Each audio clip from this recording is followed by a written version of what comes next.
그 산은 자연재해가 아니었습니다. 사람 손으로 무너뜨린 산이었지요. 그리고 그 사실을 아는 아이는 아직 살아 있었습니다. 그날은 비가 오지 않았습니다. 둑이 무너질 이유도 없던 날이었지요. 하지만 산은 무너졌고 마을은 통째로 사라졌습니다. 관에서는 단 한 줄로 기록했습니다. 천재지변으로 인한 사고. 사람들은 알면서도 고개를 돌렸고 산은 조용히 입을 다물었습니다. 사고가 일어난 건 보름달이 뜬 밤이었습니다. 마을 사람들은 저녁밥을 먹고 아이들은 마당에서 놀고 있었지요. 갑자기 땅이 흔들렸습니다. 처음엔 작은 진동이었습니다. 하지만 곧 우르릉 소리와 함께 산 전체가 무너져 내렸습니다. 비명조차 지를 틈이 없었습니다. 300여 명이 살던 마을이 단 한 시즌 만에 사라졌습니다. 다음 날 아침, 생존자는 단 3분이었습니다. 산 위 약초를 캐러 갔던 노인 하나, 먼 장터에 나갔던 장정 하나, 그리고 어머니 심부름으로 이웃 마을에 갔던 10살 아이 도윤. 도윤이 돌아왔을 때 마을은 이미 흙더미에 묻혀 있었습니다. 아이는 무너진 땅 위에 섰어. 하루 종일 울지도 않고 그저 바라보기만 했습니다. 관에서 사람들이 왔습니다. 불쌍하구나. 하늘이 무심하시도다. 그들은 아이의 머리를 쓰다듬으며 안타까워했습니다. 하지만 도윤은 알고 있었습니다. 사흘 전 어머니가 이웃집 아주머니와 나눈 대화를 2개 금이 간지 석 달이 넘었다던데 관에 말했지만 소용없대요. 돈이 없다나 뭐라나 비가 오지만 않으면 되겠지. 그리고 그날 비는 오지 않았습니다. 하지만 산은 무너졌습니다. 도윤은 관아 사람들을 올려다보았습니다. 그 중 한 사람, 관찰사 윤겸이 아이와 눈이 마주쳤습니다. 그 순간 윤겸의 얼굴이 굳어졌습니다. 아이의 눈에는 슬픔도 분노도 없었습니다. 다만 모든 것을 알고 있다는 그 차가운 시선만이 있었습니다. 윤겸은 재빨리 고개를 돌렸습니다. 아이를 데리고 가거라. 관에서 돌보도록. 하지만 도윤은 거부했습니다. 전 여기 남을래요. 어머니 곁에. 결국 아이는 산속 작은 암자로 들어갔습니다. 그곳은 약초를 다루는 노승이 홀로 사는 곳이었지요. 노승은 말이 없었습니다. 도윤도 말이 없었습니다. 다만 아이는 매일 아침 무너진 마을터로 내려가 그날 죽은 사람들의 이름을 하나하나 불러주었습니다. 김서방, 박시지 아주머니, 철이, 순이, 300명이 넘는 이름을 한 명도 빠짐없이. 아이의 목소리는 떨리지 않았습니다. 하지만 그 또렷한 음성 속에는 결코 잊지 않겠다는 무언의 맹세가 담겨 있었습니다. 그리고 산 아래 관아에서는 하나둘 문서가 사라지기 시작했습니다. 룩보수 요청서, 예산 집행 지연 보고서, 주민들의 진정서, 모두 불길 속으로 사라졌습니다. 공식 기록에는 단 한 줄만 남았습니다. 천재지변으로 인한 불가항력적 사고. 그렇게 진실은 땅 아래 묻혔습니다. 하지만 그 진실을 기억하는 아이는 여전히 살아 있었습니다. 석 달이 흘렀습니다. 산 아래 고을은 평온을 되찾은 듯 보였습니다. 장터는 다시 북적였고 사람들은 웃으며 살아갔습니다. 하지만 관찰사 윤겸만은 달랐습니다. 그날 이후로 그는 밤마다 악몽에 시달렸습니다. 흙 속에서 손들이 올라옵니다. 수백 개의 손이 그의 발목을, 옷자락을, 목을 붙잡습니다. 살려주십시오. 나으리, 왜 우리를 비명을 지르며 깨어나면 온몸이 땀에 젖어 있었습니다. 의원을 불렀습니다. 심화가 성하십니다. 마음을 편히 가지셔야 합니다. 약을 지어 먹었지만 소용없었습니다. 무당을 불렀습니다. 원혼들이 붙어 계십니다. 큰 굿을 올려야 합니다. 굿을 했지만 꿈은 더 심해졌습니다. 이제는 낮에도 환청이 들리기 시작했습니다.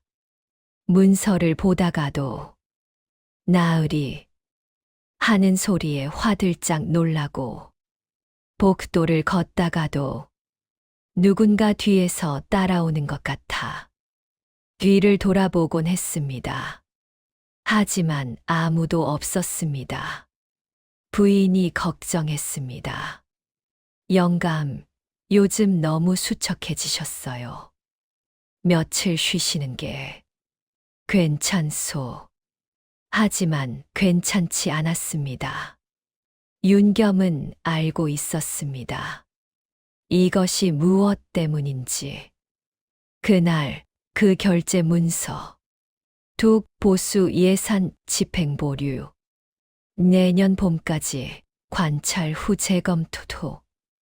그 문서에 도장을 찍은 건 바로 자신이었습니다. 물론 이유는 있었습니다. 그해 수해 복구의 예산이 다 들어갔고 조정에서는 긴축을 명했으며 둑은 당장 무너질 것 같지는 않았습니다. 봄까지만 버티면 된다. 그렇게 생각했습니다. 하지만 둑은 봄을 기다려주지 않았습니다. 어느 날 밤 윤겸의 서재에 누군가 찾아왔습니다. 나으리, 창밖을 보니 관아에 설이 하나가 서 있었습니다. 무슨 일인가? 혹시 그 아이 아십니까? 무슨 아이 말인가? 산속 암자에 사는 아이요. 요즘 묘한 소문이 돕니다. 윤겸의 등에 식은땀이 흘렀습니다. 무슨 소문? 아이가 그날 일을 알고 있다고 합니다. 둑이 왜 무너졌는지, 누가 책임을 회피했는지. 허튼 소리. 윤겸이 소리쳤습니다. 10살짜리 아이가 무엇을 알겠나. 입 조심하게. 서리는 고개를 숙이고 물러갔습니다. 하지만 그날 밤 윤겸의 악몽은 더욱 선명해졌습니다. 이번에는 꿈속에서 그 아이가 나타났습니다. 도윤이 무너진 마을터 한가운데 섰어. 그를 바라보고 있었습니다. 아이는 아무 말도 하지 않았습니다. 다만 그 눈빛으로 모든 것을 말하고 있었습니다. 나으리는 알고 있었습니다. 나으리는 막을 수 있었습니다. 나으리는 아무것도 하지 않았습니다. 윤겸은 비명을 지르며 깨어났습니다. 더 이상 견딜 수 없었습니다. 다음 날 아침, 그는 조용히 말에 올랐습니다. 어디 가십니까? 부인이 물었습니다. 산에 다녀오겠소. 산이요? 암자의 명의가 있다 하니 그곳에서 약을 얻어올 생각이요. 거짓말이었습니다. 윤겸은 약이 필요한 게 아니었습니다. 그는 확인해야 했습니다. 그 아이가 정말 알고 있는지, 무엇을 알고 있는지, 그리고 혹시 입을 다물게 할 수 있는지. 마른 산길을 올랐습니다. 단풍이 붉게 물든 길이었지만 윤겸의 눈에는 아무것도 보이지 않았습니다. 암자가 보였습니다. 작고 낡았지만 단정하게 가꿔진 곳이었습니다. 윤겸이 말에서 내렸을 때 문이 열렸습니다. 그리고 그 아이가 나왔습니다.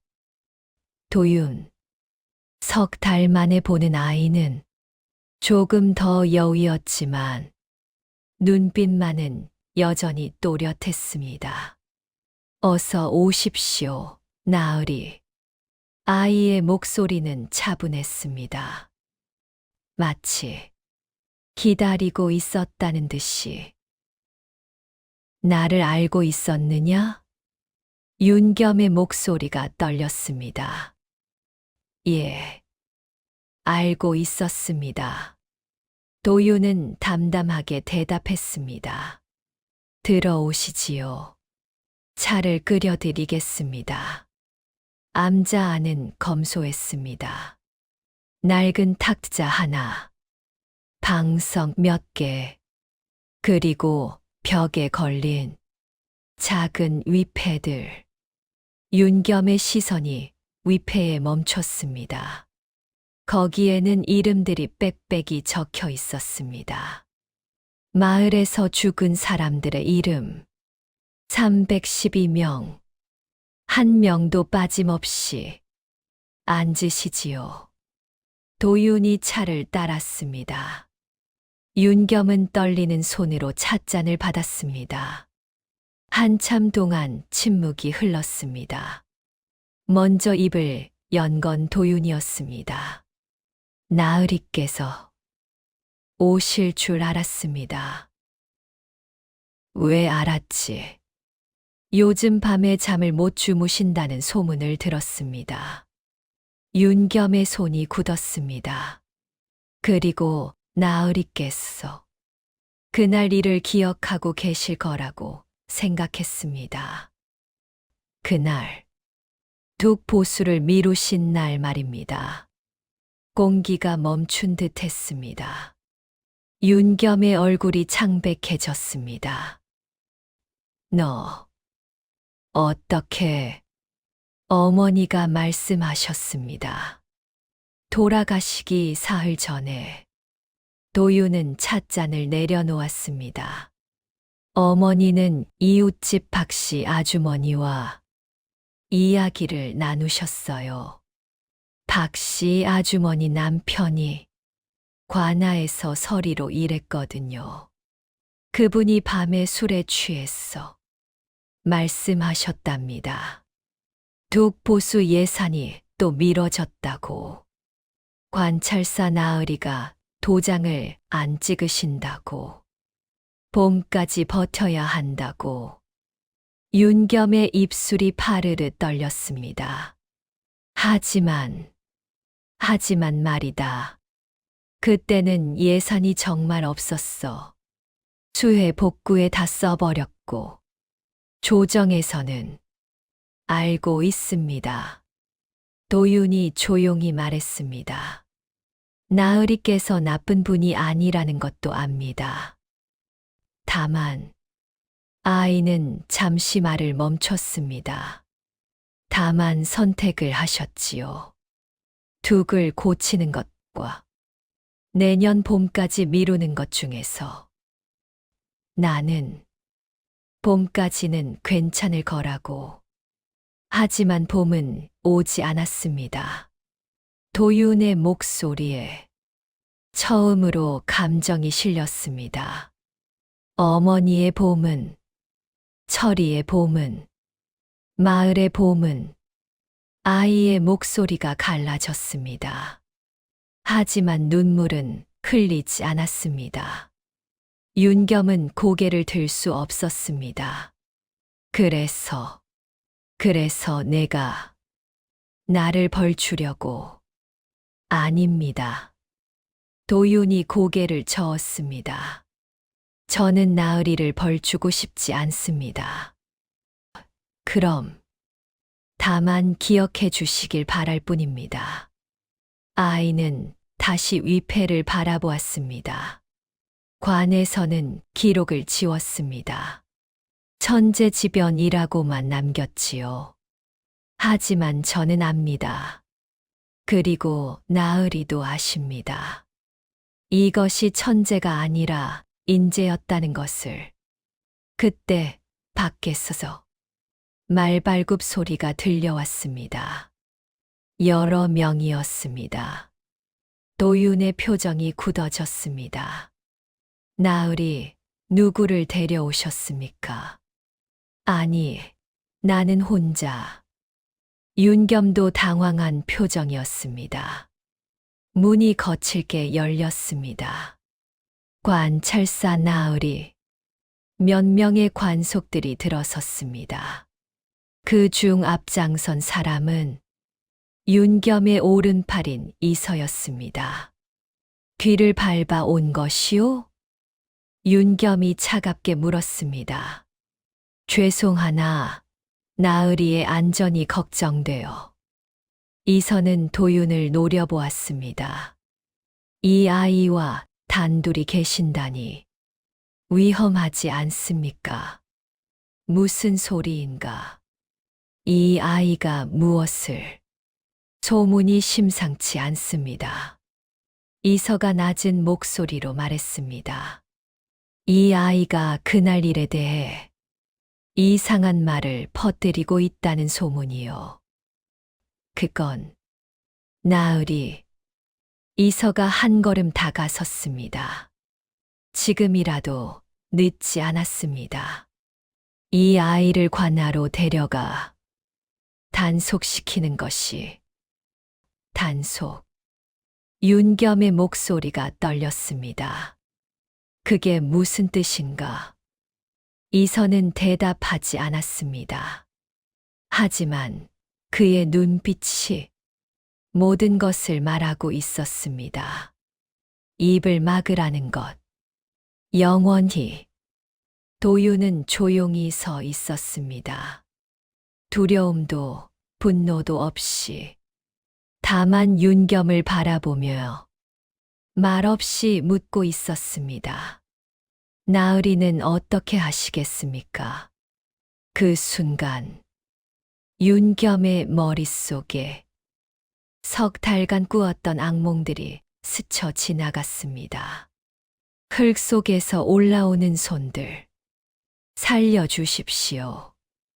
나으리, 왜 우리를. 그리고 그 손들 사이에서 이제는 작은 손 하나가 더 올라오는 게 보였습니다. 10살 아이의 손.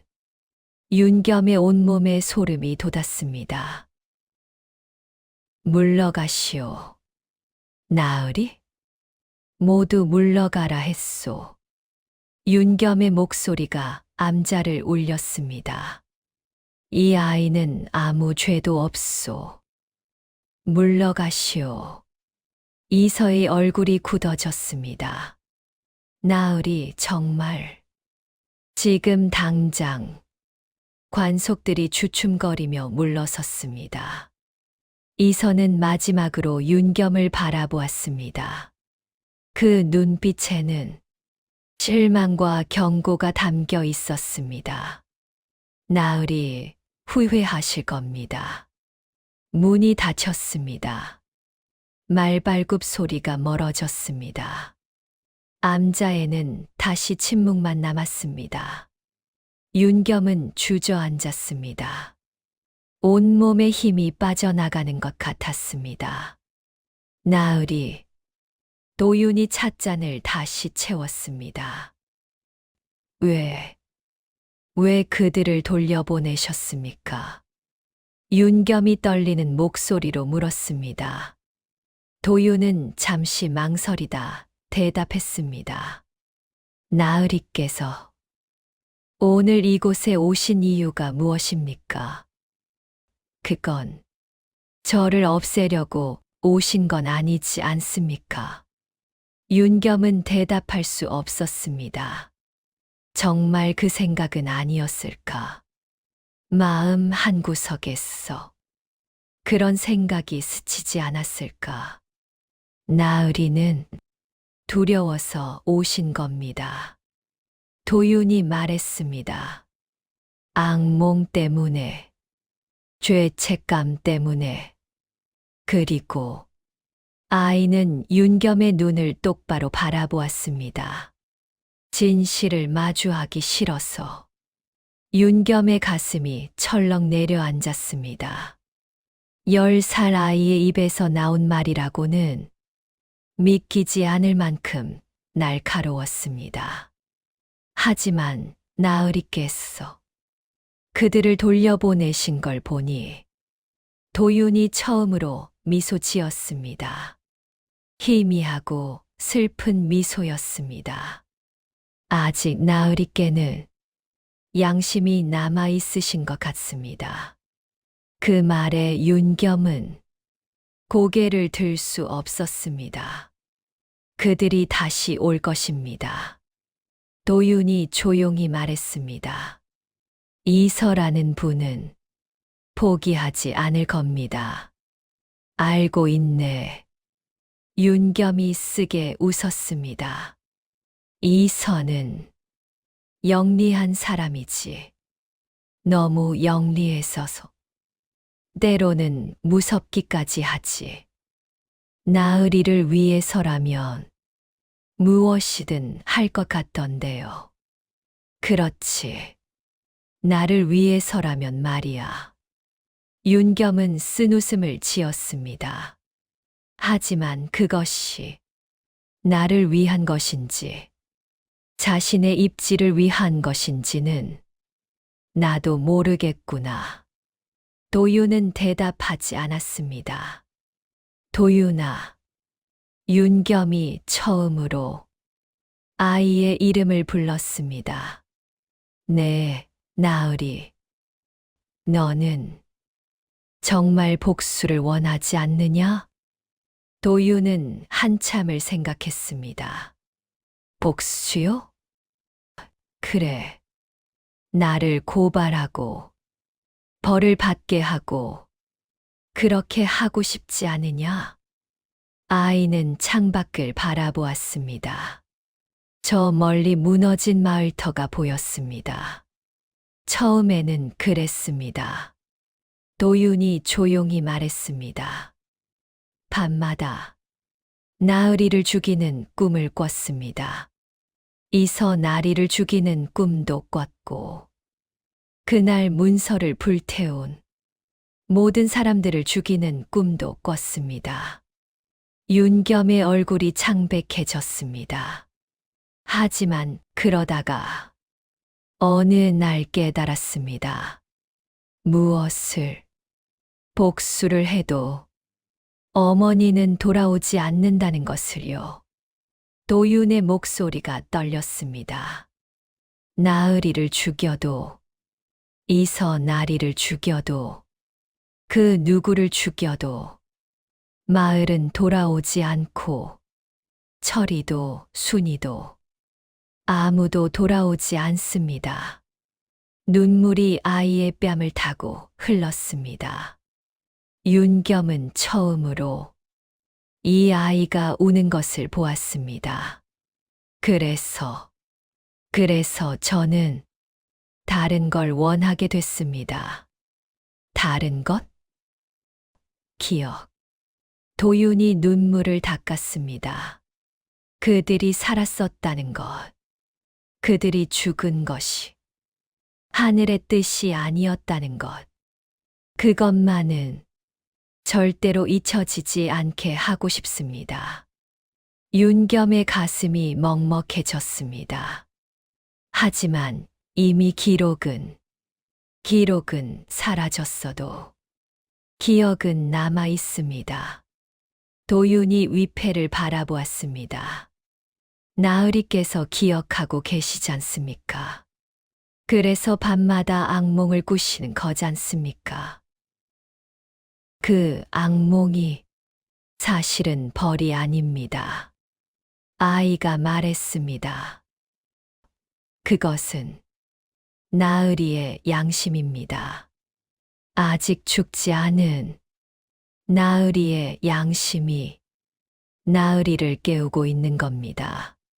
그 순간 윤겸은 깨달았습니다. 이 아이가 원하는 것이 무엇인지 복수가 아니었습니다.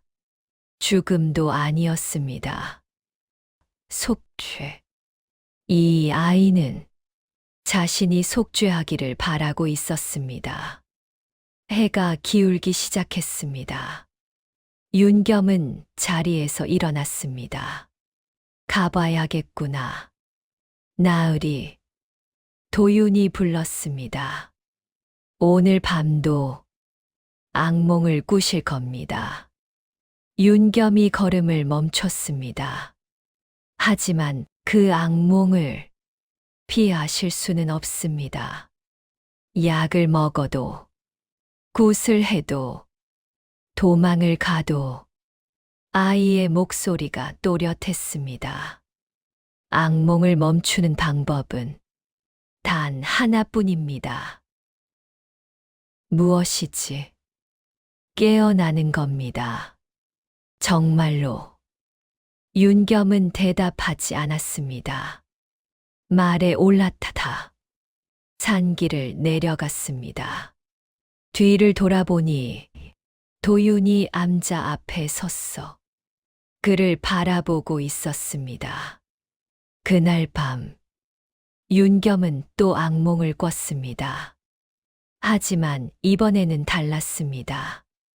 물에 잠긴 손들이 그를 끌어당길 때 윤겸은 도망치지 않았습니다. 대신 그 손들을 붙잡았습니다. 미안하오. 윤겸이 속삭였습니다. 정말 미안하오.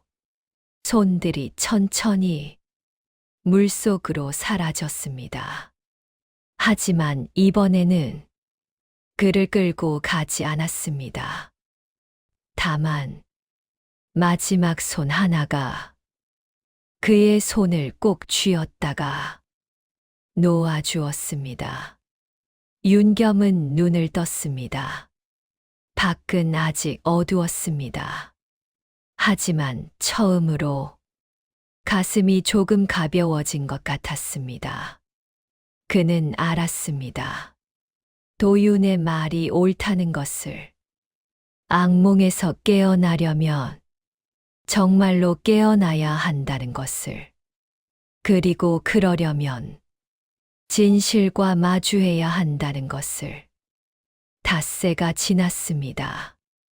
윤겸은 서재에 틀어박혀 나오지 않았습니다. 부인이 걱정스럽게 물었습니다. 영감, 편찮으신 겁니까? 아니요. 할 일이 있소. 그는 밤낮으로 무언가를 쓰고 있었습니다.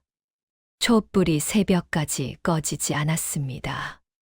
그 사실을 이서도 알고 있었습니다. 닷새째 되는 날 밤, 이서가 윤겸의 서재를 찾았습니다. 나으리, 들어오게. 윤겸의 목소리는 이상할 정도로 담담했습니다. 이서가 들어서자 책상 위에 쌓인 문서들이 보였습니다. 빽빽이 적힌 글씨들.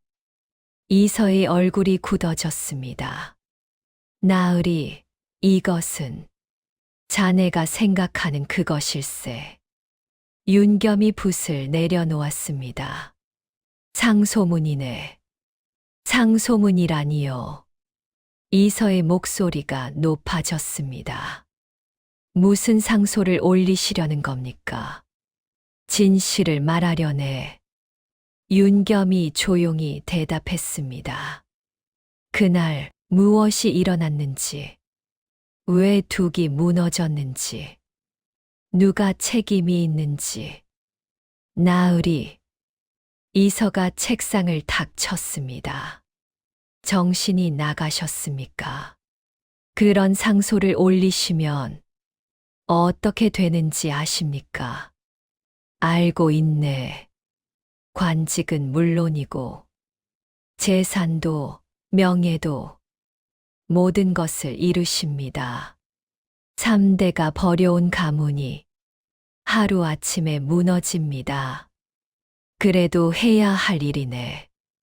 윤겸의 목소리는 흔들리지 않았습니다. 이서는 믿을 수 없다는 표정으로 윤겸을 바라보았습니다. 그 아이 때문입니까? 그렇다고도 할 수 있고 아니라고도 할 수 있지. 윤겸이 창밖을 바라보았습니다. 다만 이제는 알았네. 이대로는 살 수 없다는 것을. 살 수 없다니요. 나으리께서는 지금도 충분히 잘 살고 계십니다. 아니네. 윤겸이 고개를 저었습니다. 나는 지금 살아있는 게 아니네. 악몽 속에 있어서 허우적거리고 있을 뿐이지. 그건 자네도 알지 않나? 윤겸이 이서를 바라보았습니다. 자네도 그날 밤 문서를 태우러 갔었지. 이서의 얼굴이 창백해졌습니다. 그건 나으리를 위해서, 나를 위해서. 윤겸이 쓰게 웃었습니다. 아니면 자네 자신을 위해서. 이서는 대답하지 못했습니다. 자네도 그 문서에 도장을 찍었네. 예산 집행 지연 보고서에, 주민 진정서 반려 문서에. 그러니 자네도 책임이 있지. 나만큼이나. 이서의 주먹이 떨렸습니다. 그렇다면 나으리께서 상소를 올리시면 저도 함께 무너집니다. 그래. 윤겸이 고개를 끄덕였습니다. 그래서 미안하네. 미안하다고요? 이서가 비웃었습니다. 미안하다는 말로 제 인생을 망칠 수 있다고 생각하십니까? 아니, 망치는 건 자네가 아니네. 윤겸이 조용히 말했습니다. 이미 우리는 망가졌네. 그날 그 문서에 도장을 찍은 순간부터. 나으리. 다만 지금까지 그 사실을 외면하고 살아왔을 뿐이지. 이서는 한참을 윤겸을 노려보았습니다. 그리고는 천천히 말했습니다. 그렇다면 저를 탓하지 마십시오. 무슨 나으리께서 스스로 파멸을 선택하신다면 저는 제 방식으로 살아남을 것입니다. 이서가 돌아섰습니다. 잘 생각하십시오, 나으리. 내일 아침까지 그 상소문을 불태우신다면 저는 아무것도 보지 못했고 아무것도 듣지 못했습니다. 하지만 만약 상소를 올리신다면. 이서가 문 앞에서 멈춰 섰습니다. 저 역시 제가 할 일을 할 것이. 문이 닫혔습니다. 윤겸은 홀로 남았습니다. 그날 밤 산속 암자에도 손님이 찾아왔습니다. 도윤이 잠에서 깨어났을 때 암자 밖에 여러 명의 그림자가 있었습니다. 누구십니까? 노승이 문을 열자 이서가 서 있었습니다. 실례가 심하지만 아이를 만나러 왔소. 한밤중에 무슨 일로? 급한 일이오. 이서의 목소리는 차가웠습니다. 아이가 위험에 처했소. 도윤이 나왔습니다. 제가 무슨 위험에 처했다는 겁니까? 이서는 도윤을 위아래로 훑어보았습니다. 영리한 아이로구나. 그래서 더 위험하지. 무슨 말씀이신지. 관찰사 나으리께서서 상소를 올리려 하신다. 이서가 말했습니다. 그날 일에 대한 진실을 모두 밝히는 상소를. 도윤의 눈이 커졌습니다. 나으리께서 네 때문이겠지. 이서가 비웃었습니다. 내가 나으리의 양심을 건드렸으니까.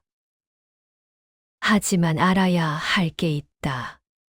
이서가 한 걸음 다가섰습니다. 그 상소가 올라가면 나으리만 망하는 게 아니다. 나도 망하고 관나의 많은 사람들도 망하고 심지어 조정의 대신들까지 연루될 것이다. 그건 너 하나 때문에 그 많은 사람들이 파멸할 수도 있다는 뜻이야. 이서의 목소리에 위협이 배어 있었습니다. 그러니 현명한 선택을 해라. 현명한 선택이요? 입을 다물어라. 나으리를 찾아갔어. 상소를 거두라고 말해라. 그러면 너도 살고 나으리도 산다. 도윤은 이서를 똑바로 바라보았습니다.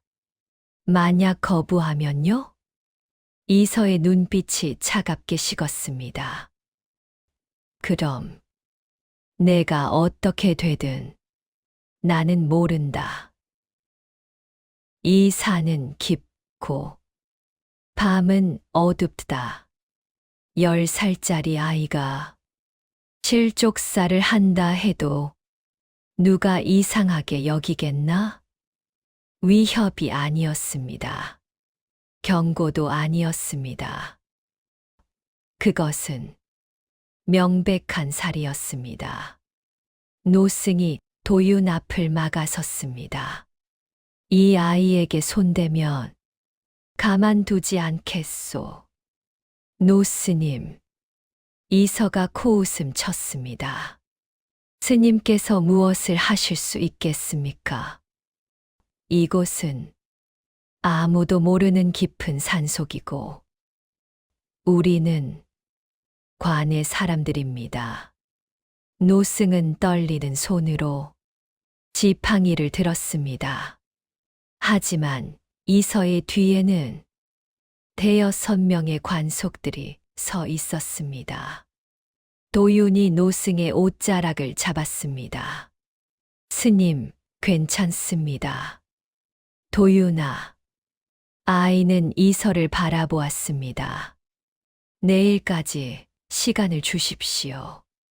시간을? 나으리를 찾아가. 말씀드리겠습니다. 이서의 입가에 미소가 번졌습니다. 현명한 선택이구나. 그래, 내일 해가 지기 전까지 나으리께서 마음을 바꾸시면 너도 나으리도 모두 무사할 것이다. 이서 일행이 어둠 속으로 사라졌습니다. 노승이 떨리는 목소리로 물었습니다. 도윤아, 정말 나으리를 찾아가. 그런 말을 할 작정이냐? 도윤은 대답하지 않았습니다. 다만 무너진 마을터를 바라볼 뿐이었습니다. 달빛 아래에 위패들이 조용히 빛나고 있었습니다. 312개의 이름들. 동이 트기 전 도윤은 암자를 나섰습니다. 도윤아, 위험하다. 노승이 말렸지만 아이는 고개를 저었습니다. 가야 합니다, 스님. 나으리께서 저 때문에 위험에 처하셨습니다. 하지만 괜찮습니다. 도윤이 미소 지었습니다. 저는 나으리를 막으러 가는 게 아닙니다. 노승은 아이의 눈을 보고 무언가를 깨달았습니다. 도윤아, 너 저를 믿어주세요. 아이는 산길을 내려갔습니다. 해가 떠오르고 있었습니다. 윤겸은 상소문 앞에 앉아 있었습니다. 한 글자, 한 글자. 마지막으로 읽어 내려갔습니다. 삼가 아래옵니다. 지난해 9월, 본 고을 북산 마을에서 300여 명이 죽은 사고는 천재지변이 아니었습니다. 이는 직무를 유기한 관리들의 과실로 인한 인재였습니다. 그 책임은 첫째도 둘째도 셋째도 이 몸 윤겸에게 있습니다. 손이 떨렸습니다. 하지만 결심은 흔들리지 않았습니다. 문이 열렸습니다. 나으리, 도윤이 서 있었습니다. 윤겸은 놀라 일어섰습니다. 도윤아, 어찌 이른 아침에 이서 나리가 어젯밤 찾아왔습니다. 윤겸의 얼굴이 굳었습니다. 그자가 너를 네, 나으리께게 상소를 거두라고 하라 했습니다. 그랬구나. 윤겸이 한숨을 쉬었습니다. 미안하다, 도윤아. 내 때문에 내가 아닙니다. 도윤이 고개를 저었습니다. 저는 나으리를 막으러 온 게 아닙니다. 그럼 아이는 잠시 망설이다 품에서 무언가를 꺼냈습니다. 작은 천 보자기였습니다. 펼치자 그 안에는 작은 나무 패들이 들어 있었습니다. 이것은 제가 만든 겁니다. 도윤이 조용히 말했습니다. 죽은 사람들의 이름을 새긴 패입니다. 윤겸은 하나하나 이름을 읽었습니다. 김서방, 박시지 아주머니, 철이, 순이. 암자의 이 패는 너무 커서 가져올 수 없었습니다. 그래서 작은 패를 만들었습니다. 이것을 왜 나으리께 드리려고요. 도윤이 윤겸을 똑바로 바라보았습니다. 나으리께서 상소를 올리실 때 이것을 함께 가지고 가십시오. 윤겸의 눈시울이 붉어졌습니다. 도윤아, 나으리. 아이의 목소리가 떨렸습니다. 나으리께서 상소를 올리시면 이서 나리가 저를 해칠지도 모릅니다. 그럴 리가.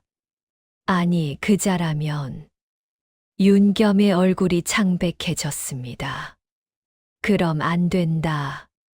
내가 상소를 올리지 않으면 아닙니다. 도윤이 윤겸의 말을 끊었습니다. 저는 무섭습니다. 죽는 게 무섭습니다. 하지만 더 무서운 게 있습니다. 더 무서운 게 진실이 영원히 묻히는 겁니다. 아이의 눈에서서 눈물이 흘러내렸습니다. 어머니가 왜 죽었는지, 마을 사람들이 왜 죽었는지, 그것이 아무도 모르는 천재지변으로 기록되는 것. 그것이 더 무섭습니다. 윤겸은 아이를 껴안았습니다. 미안하다. 정말 미안하다. 한참을 그렇게 있다가 윤겸이 말했습니다. 도윤아, 네, 나으리. 너를 지킬 방법이 있다. 윤겸이 아이를 바라보았습니다. 내가 상소를 올리기 전에 너를 먼저 안전한 곳으로 보내겠다. 안전한 곳이요? 내게 먼 친척이 있다. 한양에 사는 양반인데 믿을 만한 사람이지. 윤겸이 급히 편지를 썼습니다. 오늘 당장 너를 한양으로 보내고 내일 아침 상소를 올리겠다. 하지만 이서나리가 알면 모르게 할 것이다. 윤겸이 단호하게 말했습니다. 오늘 밤 몰래 떠나는 거다. 해가 저물었습니다. 관아는 조용했습니다. 윤겸은 평소와 다름없이 행동했습니다. 저녁을 먹고 부인과 이야기를 나누고 일찍 잠자리에 들었습니다. 하지만 삼경 오늘 11시경이 되자 윤겸은 조용히 일어나 뒷문으로 나왔습니다. 도윤이 기다리고 있었습니다. 준비됐느냐? 네, 나으리. 이 편지를 한양의 이 주소로 가져가거라. 그곳에 써서 안전하게 지내도록. 윤겸이 품에 써서 은자 몇 냥을 꺼냈습니다. 이것으로 길에서 쓰도록 하고 바로 그때였습니다. 어디 가시려는 겁니까, 나으리? 횃불이 켜졌습니다. 이석하 수십 명의 관속들과 함께 서 있었습니다. 윤겸의 얼굴이 굳었습니다. 이서, 너, 나으리께서 제 충고를 무시하실 줄 알았습니다.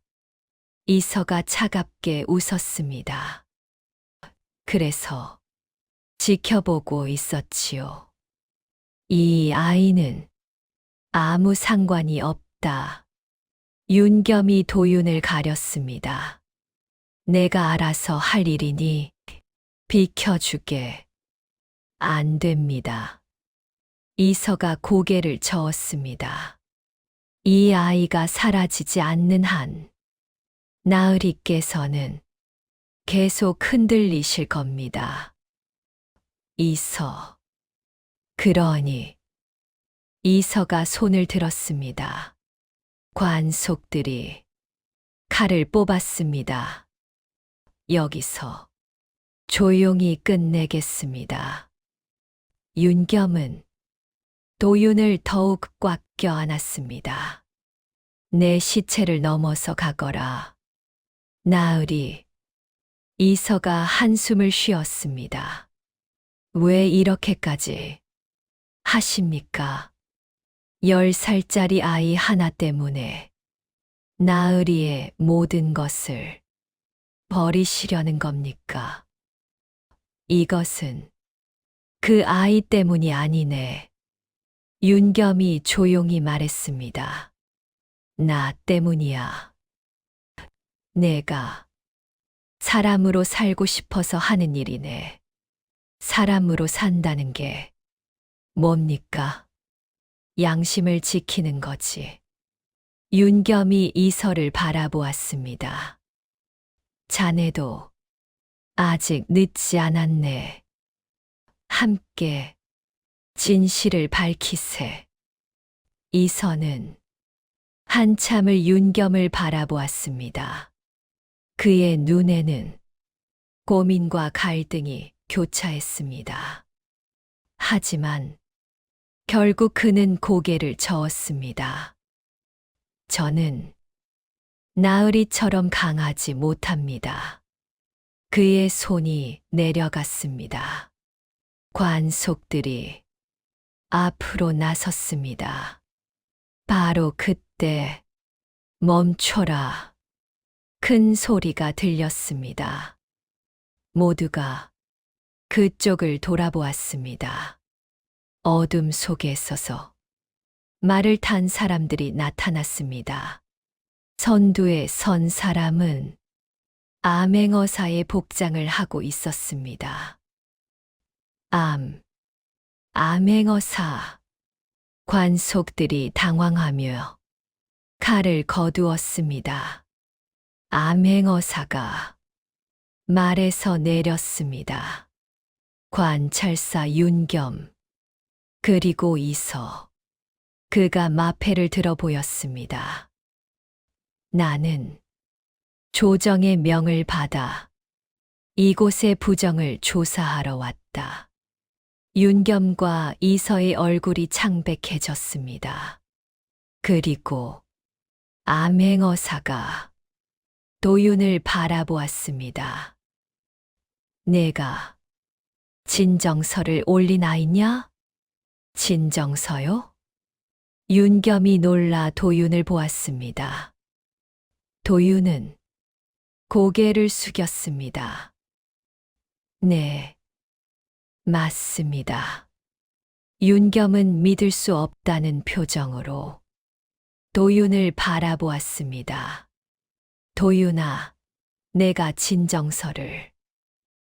언제? 한 달 전입니다. 아이가 조용히 대답했습니다.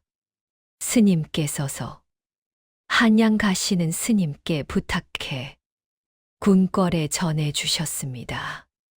암행어사가 품에 써서 낡은 종이 한 장을 꺼냈습니다.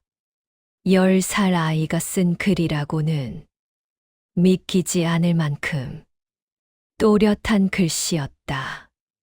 그가 읽기 시작했습니다. 삼가 아뢰옵니다.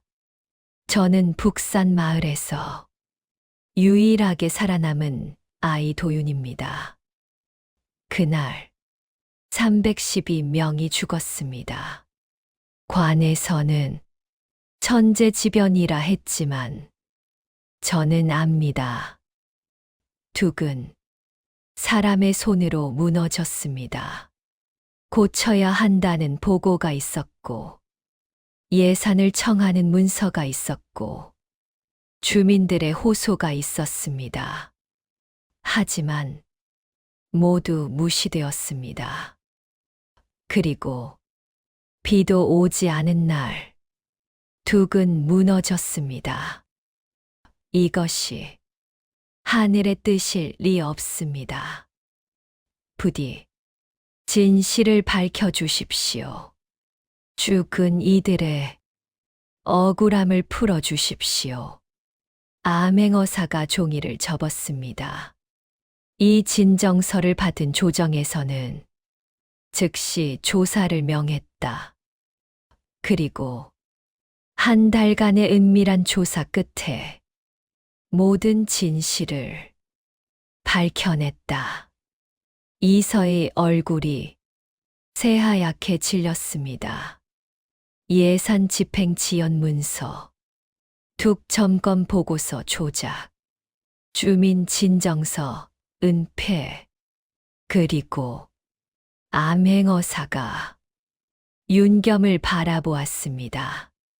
관찰사 윤겸의 직무 유기. 윤겸은 고개를 숙였습니다. 모두 사실입니다. 그리고 이서 암행어사가 차갑게 말했습니다. 증거 인멸 기도, 그리고 방금 전 증인 살해 시도까지. 이서는 그 자리에 주저앉았습니다. 나는 모두 잡아들여라. 암행어사의 명령에 관속들이 포박되었습니다. 윤겸도 두 손을 내밀었습니다. 잠깐 암행어사가 윤겸을 멈춰 세웠습니다. 그대는 오늘 무엇을 하려던 것인가? 상소를 올리려 했습니다. 윤겸이 품에 서서 상소문을 꺼냈습니다. 모든 진실을 담은 상소를. 암행어사는 상소문을 펼쳐 읽었습니다. 한참을 읽던 그가 고개를 들었습니다. 그대는 스스로 죄를 자백하려 했는가? 그렇습니다. 왜? 윤겸이 도윤을 바라보았습니다. 이 아이가 가르쳐 주었습니다. 진실을 덮으면 언젠가는 산이 다시 무너진다고. 암행어사는 한참을 윤겸을 바라보았습니다. 조정에 이 사실을 보고하겠다. 그대의 자백 의지가 형량에 참작될 것이다. 감사합니다. 윤겸이 도윤에게 다가갔습니다. 도윤아, 네, 나으리. 용서해 주지 못해도 좋다. 다만, 윤겸의 목소리가 떨렸습니다.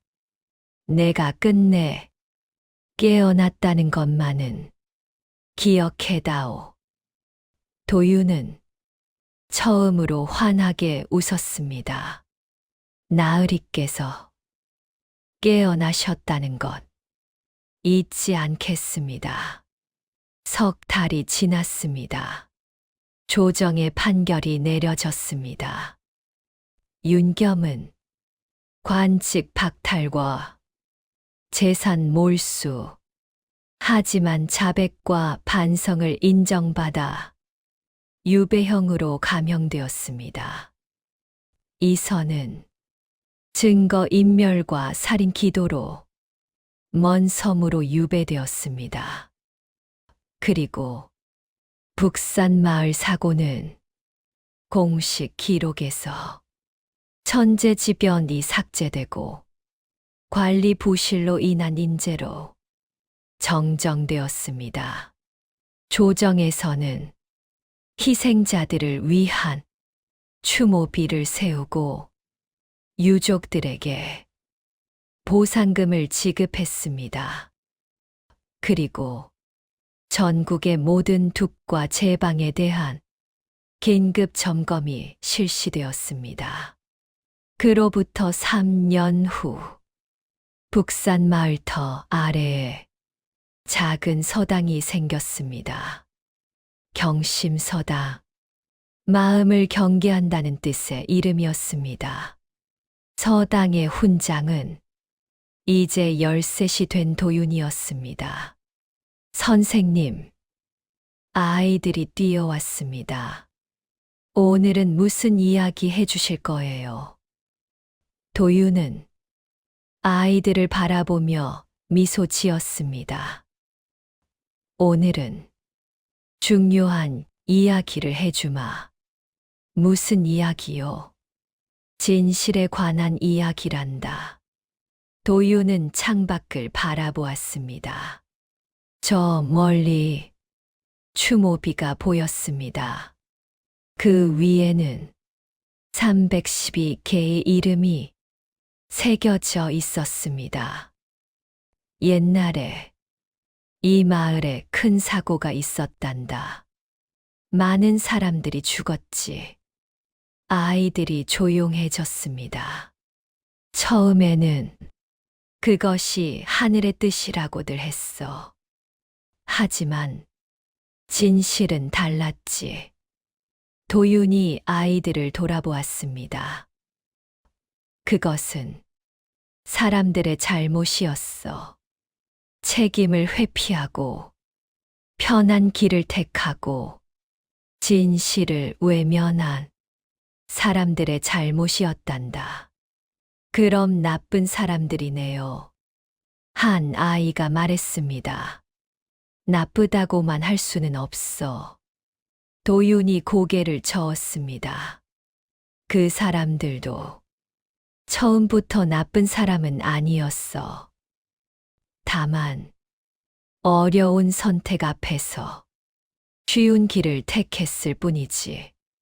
그럼 어떻게 해야 하나요? 경계해야 한단다. 도윤이 서당 현판을 가리켰습니다. 항상 자신의 마음을 경계하고 쉬운 길이 옳은 길인지 물어봐야 해. 그리고 진실을 외면하지 말아야 한단다. 어려워요, 선생님. 응, 어렵지. 도윤이 웃었습니다. 하지만 반드시 해야 하는 일이란다. 진실을 덮으면 언젠가는 산이 다시 무너지거든. 바로 그때 서당 문이 열렸습니다. 백발이 성성한 한 노인이 들어섰습니다.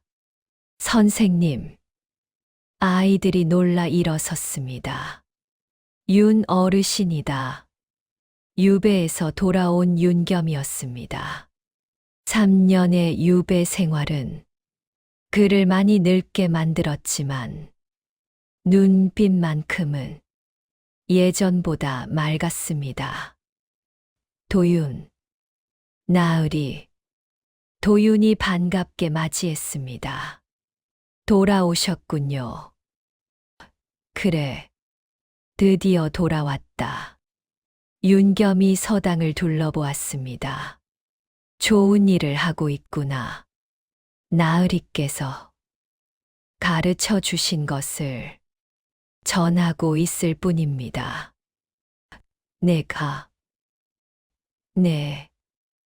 진실과 마주하는 용기, 잘못을 인정하는 용기를요. 윤겸의 눈시울이 붉어졌습니다. 고맙다, 도윤아. 아닙니다. 도윤이 고개를 저었습니다. 제가 감사드려야지요. 나으리께서 진실을 선택하셨기에 죽은 이들이 억울함을 풀 수 있었습니다. 윤겸은 창밖의 추모비를 바라보았습니다. 그날 내가 없었다면 나는 끝내 깨어나지 못했을 게다. 두 사람은 함께 추모비를 향해 고개를 숙였습니다. 해가 저물었습니다. 아이들이 집으로 돌아가고 서당에는 도윤과 윤겸만 남았습니다. 도윤아, 네, 나으리. 이제 나도 이곳에서 아이들을 가르치고 싶구나. 정말이십니까? 나에게도 속죄할 기회를 주렴. 도윤은 환하게 웃었습니다. 좋습니다. 함께 가르치지요. 두 사람은 나란히 서서서 산을 바라보았습니다. 산은 여전히 조용히 서 있었습니다. 하지만 이제 그 산은 거짓으로 침묵하는 산이 아니었습니다. 진실이 드러나 비로소 평화를 되찾은 산이었습니다. 그리고 그 산 아래에서 한 아이와 한 어른이 다음 세대에게 진실의 중요함을 전하고 있었습니다. 진실을 덮으면 언젠가는 산이 다시 무너진단다. 도윤의 목소리가 저녁 공기를 타고 퍼져나갔습니다. 그 목소리는 312개의 이름이 새겨진 비석을 지나 마을을 지나 먼 훗날까지 울려 퍼질 것입니다. 진실은 언제나 드러나며 양심은 결코 잠들지 않는다는 것을, 그리고 깨어나는 것은 결코 늦지 않다는 것을. 이 이야기는 먼 옛날의 일이지만 사실은 오늘을 사는 우리에게 남긴 이야기이기도 합니다. 진실을 외면하면 잠시 편할 수는 있어도 언젠가는 마음속에서 산처럼 무너진다는 것을 말이지요. 10살 아이는 복수를 원하지 않았습니다. 다만 잊히지 않기를 바랐을 뿐이었습니다. 그리고 한 어른은 늦었지만 끝내 깨어났습니다. 혹시 오늘 이야기 속에서 우리 자신의 모습이 조금이라도 떠올랐다면 이 이야기는 이미 의미를 다한 것입니다. 이런 깊은 옛 이야기가 계속 이어지길 바라신다면 구독 버튼 한번 눌러주시고요. 이야기가 마음에 남으셨다면 좋아요로 조용히 응원해 주시면 감사하겠습니다. 여러분의 구독과 좋아요는 다음 이야기를 준비하는데 큰 힘이 됩니다. 오늘도 편안한 밤 되시고 다음 이야기에서 다시 뵙겠습니다. 진실은 언제나 늦지 않습니다.